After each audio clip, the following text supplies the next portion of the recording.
Chegamos, enfim, à última rodada dessa fase de grupos da Liga dos Campeões. E assim, Arthur, quando sai o sorteio, não só dos grupos, mas da ordem dos jogos, eu imaginava, cara, o Bayern vai chegar classificado em Old Trafford. Mas eu não imaginava que o Manchester United chegaria tão desesperado. Precisa não só vencer o Bayern de Munique, como torcer para um empate no jogo da Dinamarca entre Copenhagen e Galatasaray. Se houver o vencedor, não importa o que acontecer aqui.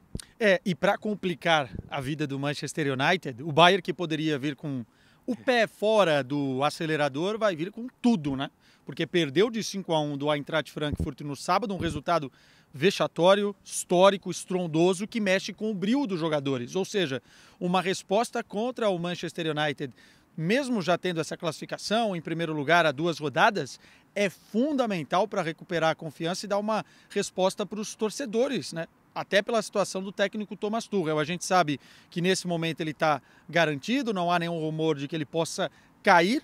Entretanto, o Bayern de Munique, nos últimos anos, vem surpreendendo muita gente e trocando de treinador no meio da temporada. Foi assim com o Niko Kovac depois de uma goleada contra o Eintracht por 5-1 lá em 2019. Depois o Bayern ganhou tudo, é verdade. E foi assim na temporada passada, com uma situação ainda mais estranha. O Nagelsmann, classificado em absolutamente tudo, acabou sendo substituído pelo próprio Thomas Tuchel. Então vai ser importante para o Bayern de Munique comprovar toda essa força e esse favoritismo, né, Fred, que tem na Champions, olhando para os principais times. A gente tem o Real Madrid, o Manchester City e o Bayern de Munique apontados como os favoritos. Ou seja, para o Manchester United, a goleada no final de semana foi ruim. E desde quando que o Bayern não perde na fase de grupos da Champions? Desde 2017, são 39 partidas de invencibilidade. Empatou com o Copenhagen a última, é verdade, e antes disso estava com uma invencibilidade, inclusive, corroborada com 100% de aproveitamento. Caramba. Agora já empatou com o Copenhagen, vem de uma goleada. O torcedor do United pode se agarrar a isso. Entretanto, a gente tem do outro lado um timaço com o retorno de Jamal Musiala, né? Importante dizer que o técnico Thomas Tuchel confirmou que ele vai regressar, não sabe se de titular ou entrar durante a partida, mas tem sido um jogador fundamental, foi o homem do gol do título da Bundesliga na temporada passada. Acho que a única dúvida do Ten Hag para esse jogo complicado, pensando em time titular, é a possibilidade do Lindelof de começar ou não, né? Ele que vem de uma pequena lesão, treinou. A gente viu o Lindelof treinando pelo menos os 15 minutos de acesso que a gente teve, ele participou de todos. Imagino, portanto, que seja o Lindelof ao lado do Maguire na zaga.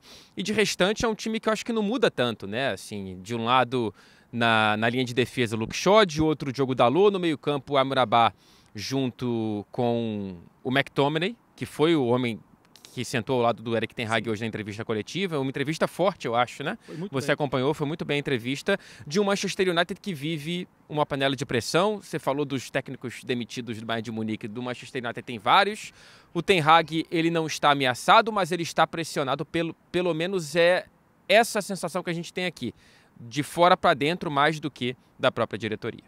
É verdade, vai ser um grande jogo de futebol, eu não tenho dúvida. O primeiro jogo, para quem não se lembra, foi talvez um dos melhores jogos dessa fase de grupos. Sim. Um 4-3 na Allianz Arena. Aliás, no retrospecto, né, no histórico, são 12 jogos entre essas duas equipes. Inclusive já decidiram Liga dos Campeões em 1999. O Manchester United venceu no Camp Nou.